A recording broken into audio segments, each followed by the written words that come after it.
Одно из самых ярких событий последних дней – встреча президента Казахстана Касыма-Жомарта Токаева с Владимиром Путиным.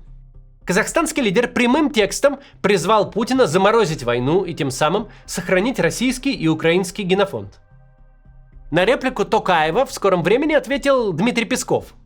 Можно легко догадаться, что именно он сказал.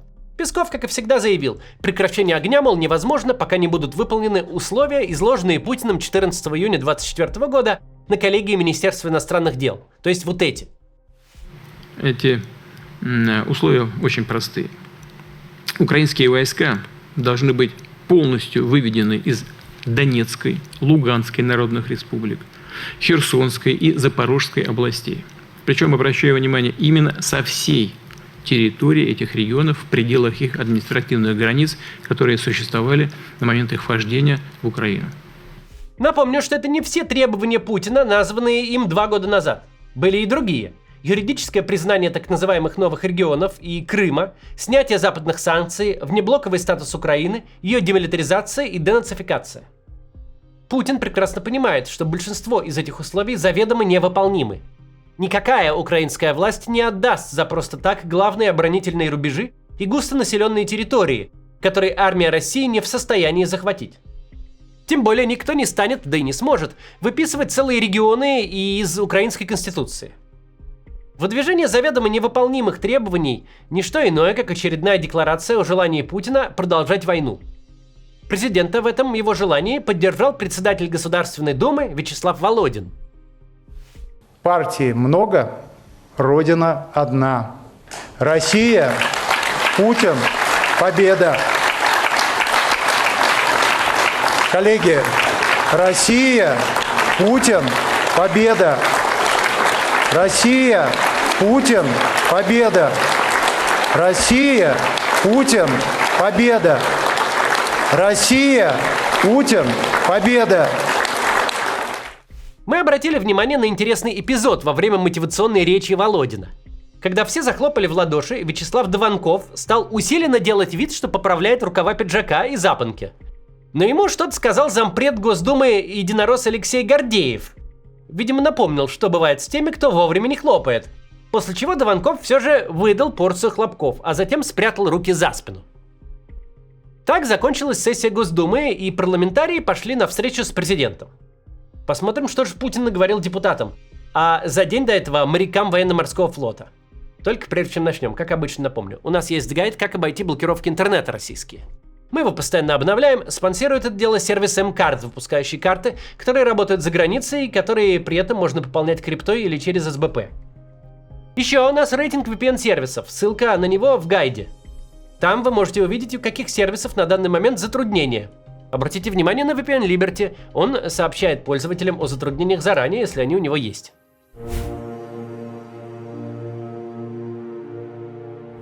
В начале своего обращения к депутатам Путин заявил, что на время работы 8-го созыва Госдумы пришелся решающий этап истории, когда на кону оказалась судьба и будущее народа. И добавил, сейчас, мол, складываются контуры нового мироустройства. Звучат эти слова зажигательно, прям как в речи Володина. Но вот если подумать, что там сказано, сложно не задаться вопросом. А зачем Путин поставил на кон судьбу и будущее россиян? Сильно россияне его об этом просили, что ли? Может, массово слали обращение, мол, пожалуйста, господин президент, давайте рискнем страной, вдруг удастся выиграть руины Славянска и Краматорска. Зато насчет контуров нового мироустройства Путин совершенно прав. Балтийское море стало фактически внутренним водоемом НАТО после вступления в альянс Швеции и Финляндии. В Черном море теперь господствует турецкий флот. В Петропавловском соборе Санкт-Петербурга вертятся в гробах Петр I и Екатерина II. Западная и Центральная Европа совершили резкий разворот и от многолетней программы разоружения перешли к форсированной милитаризации. Разорваны торговые связи, которые с потребителями отечественных газа и нефти налаживал еще Леонид Брежнев. Пока США и Китай конкурируют в сфере искусственного интеллекта, который будет определять новый технологический уклад, Россия добровольно самоустраняется от высоких технологий, ломает себе интернет и сдает лидерство в IT. Страна утратила привлекательность на пространстве бывшего СССР, о чем теперь могут одновременно рассказать и в Ереване, и в Баку. Действительно, складываются контуры нового мироустройства. Путин совершенно прав. Только непонятно, почему он констатирует это с торжественной интонацией посреди Георгиевского зала Большого Кремлевского дворца. Сегодня мы продолжаем отстаивать безопасность и независимость государства, правду и справедливость. Разумно все-таки уточнить, чего именно стало у России больше за последние 4,5 года. Безопасности, независимости, правды или справедливости? И сколько их было, если Путин с Володиным отстаивали бы их чуть поменьше? Также хотелось бы уточнить, кого именно имел в виду товарищ Путин вот в этой своей реплике. Желая пошатнуть российское государство, спровоцировать общественный раскол в нашей стране, попытались задушить нашу экономику, финансовую систему, банковскую сферу, подорвать потенциал науки и промышленности, образования. На встрече президента с депутатами был проведен примечательный ритуал. К трибуне вышли главы всех парламентских партий, кроме «Единой России». Каждый получил от Путина по благодарственной грамоте и публично зиганул. Зюганов и Слуцкий зиговали долго и с огоньком. Миронов коротко и без огонька. Рекорд поставил председатель «Новых людей» Алексей Нечаев. Он уложился в 44 слова. После выходки Дованкова он быстренько и испуганно зиганул, сказал «служу России» и поспешил со сцены убежать. Уважаемый Владимир Владимирович, дорогие коллеги, спасибо за высокую оценку нашей работы. И это и большая честь, и большая ответственность. Я знаю, что мы много сделали, но еще больше предстоит сделать для победы России в специальной военной операции. И уверен, что мы ее обязательно одержим. Служу России. На носу выборы в Госдуму, и поэтому перед всеми парламентскими партиями, которые не «Единая Россия», поставлена задача нарабатывать себе антирейтинг, чтобы, не дай бог, не взяли слишком много голосов. Все должны зиговать, особенно Нечаев, а Дованков должен хлопать в ладоши. Помимо глав партии, грамоты получили еще несколько депутатов и председатель Думы Володин, который внезапно рассказал о развитии парламентской демократии. А в конце встречи с депутатами Путин заявил, что сейчас не время для дискуссий. Еще Путин отметил, что Россия по темпам экономического роста обгоняет Евросоюз, но не уточнил, в какую сторону. И рассказал, что кто-то из награжденных депутатов, мол, шепнул ему на ухо, мол, смелее, надо воевать. Конечно, вот раскрою секрет, на меня не обидится коллега. В ходе награждения один из награждаемых мне шепнул: мы победим, но смелее надо. Очень хочется. Но возникает вопрос: еще смелее? И здесь, так же как в экономике, есть свои риски, цена которым потери на поле боя с нашей стороны. Поэтому здесь тоже будем действовать аккуратно, но настойчиво и последовательно, добиваясь поставленных перед страной целей. И мы их добьемся.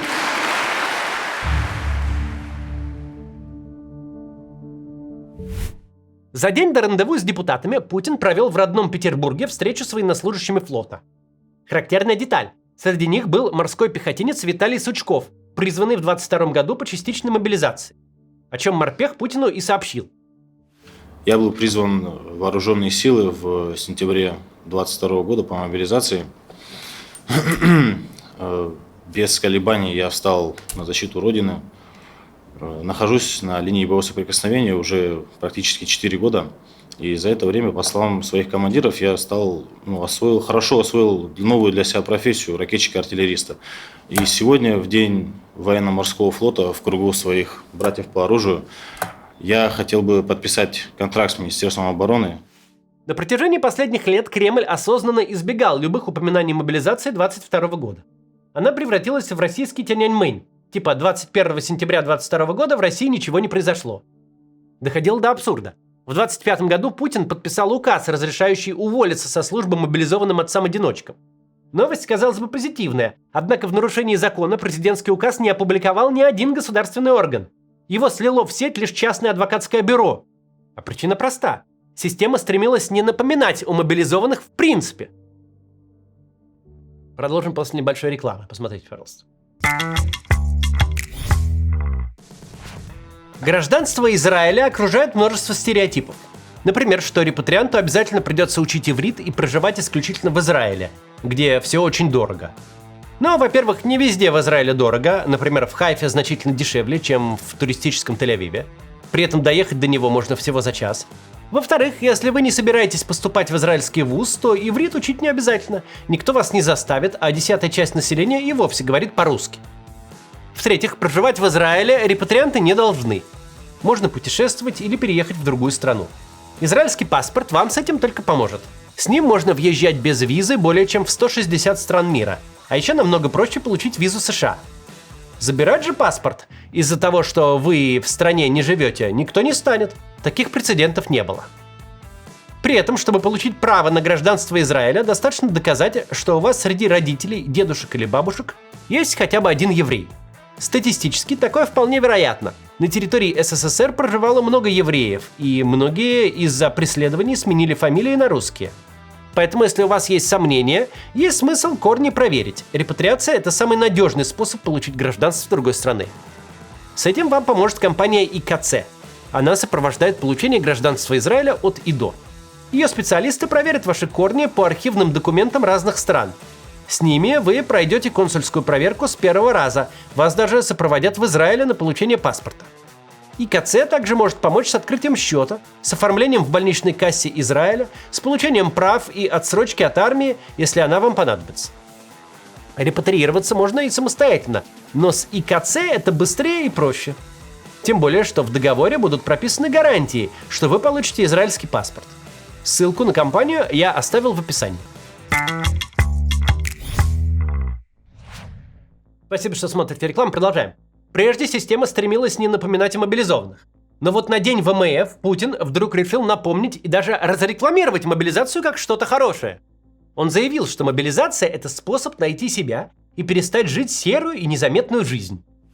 Это очень хороший пример, когда человек по мобилизации пришел, но нашел себя.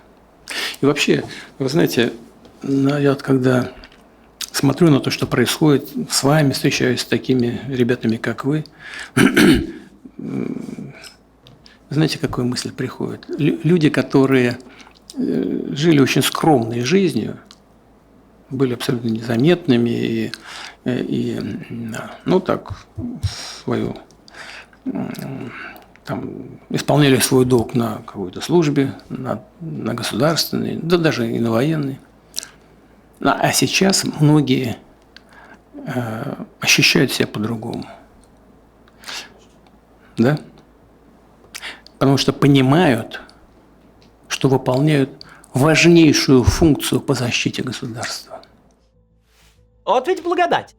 К слову, мобилизованный морпех Сучков служит в батарее реактивной артиллерии, что позволило ему оставаться в живых в течение 4 последних лет. Но и в такой должности он был уже как минимум дважды ранен, судя по фотографии с 2 красными нашивками. Однако ранение и гибель россиян не кажутся Путину проблемой. Еще в ноябре 22-го он говорил, что лучше погибнуть на фронте, чем незаметно прожить жизнь. На день ВМФ он сказал нечто похожее. Высказался причем как от своего лица, так и от лица россиян. Вы знаете, я с некоторыми встречаюсь с людьми, которые помогают вам в тылу, работают где-то там, женщины сети плетут, там, дети варежки плетут и так далее.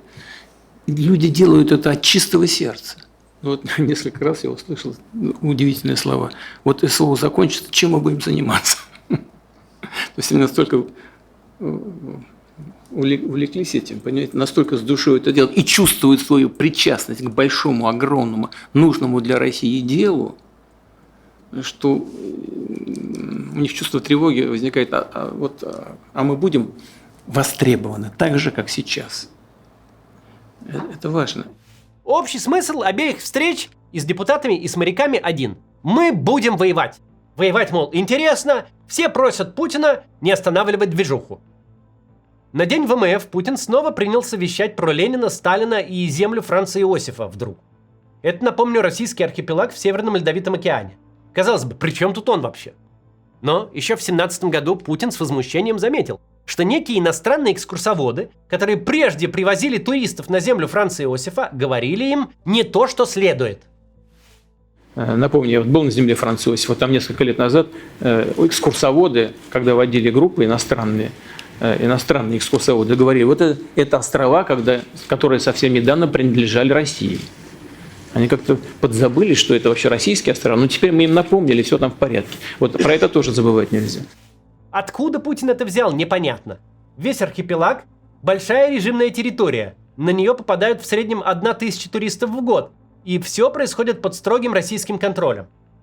Но история эта Путину настолько запала в душу, что спустя 9 лет он вспомнил ее вновь. При рассказе туристам о этих территориях гиды говорили о чем угодно, только не о том, что эта территория принадлежит Российской Федерации. Все начали привыкать к тому, что России там нет. Но это наше. И мы там и есть. Вообще, это действительно интересный пример того, как видит мир Владимир Путин. Скорее всего, однажды кто-то, какой-то отдельно взятый гид, что-то там сказанул. И этот эпизод дошел до главы государства. История примерно такая же, как с родителями номер 1 и номер 2. Еще в далеком 2011 году российские СМИ растиражировали фейк, будто на загнивающем Западе запретили слова «мама» и «папа». На самом деле речь шла о какой-то местечковой анкете в отдельно взятой стране, где была бюрократическая формулировка «первый родитель» и «второй родитель». В России тоже попадаются такие анкеты. Однако Путин на этом зациклился. Что касается родителя номер 1, родителя номер 2, я уже как-то публично говорил, и повторю еще раз, пока я президент, у нас не будет родителя один, будет папа и мама. Когда пришло время, Путин даже сумел привязать к этой фигне войну против Украины. Когда он вписывал в Российскую Конституцию Донецк, Луганск, Херсон и Запорожье, вновь речь пошла о родителях номер 1 и номер 2. Хочу вернуться к тому, что сказал. Хочу обратиться и ко всем гражданам страны, не только к тем коллегам, которые в зале находятся. Ко всем гражданам России. Разве мы хотим, чтобы у нас здесь, в нашей стране, в России, вместо мамы и папы был родитель номер 1, номер 2, номер 3? Совсем спятили уже. Разве мы хотим, чтобы в наших школах с начальных классов детям навязывали извращения, которые ведут к деградации и вымиранию? Однако вернемся ко дню ВМФ. Путин посетовал, что Сталин подарил Украине западные земли, а Ленин – восточные регионы. И, мол, обе эти ошибки подлежат исправлению. Запад Украины отойдет Румынии и Венгрии, а восток – России. Ну, вы знаете, по истории всегда делили на левобережную и правобережную Украину. Левобережная всегда считалась не просто ориентированной на Россию, а частью России. Да, а Донбасс, я тоже уже говорил, я читал эти самые архивные документы, когда еще советское правительство приняло решение по просьбе представителей Донбасса включить их в РСФСР. А потом из более западных частей приехали тоже большевики, да, и уговорили Владимира Ильича Ленина отдать эту часть в формирующуюся, создаваемую Украину. А на вопрос